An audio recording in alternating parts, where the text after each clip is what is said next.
Diogenes of Sinope was a cynic philosopher, but he isn't exactly who you probably think of when you think of a philosopher. He didn't write books, nor was he a traditional academic.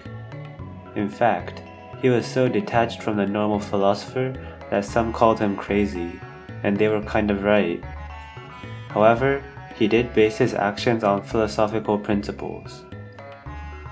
Firstly, he thought that people should live with virtue and with reason.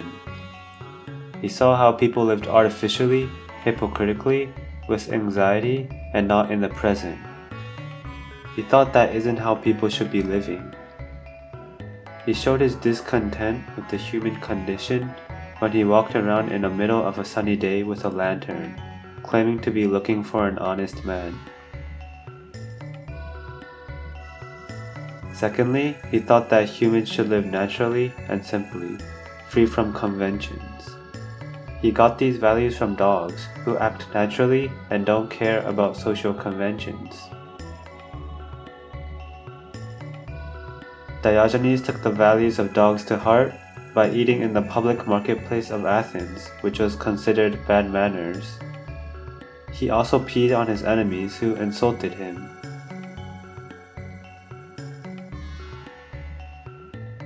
He also slept on the streets. He thought that if an act isn't shameful in private, it isn't shameful in public. Furthermore, he often went against the conventions of respecting political figures.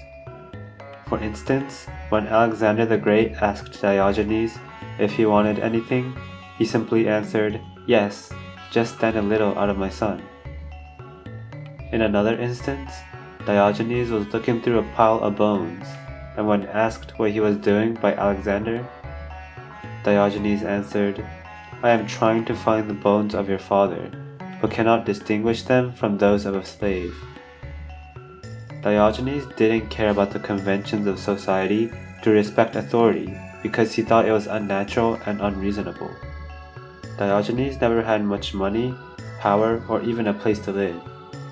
He had very little material possessions.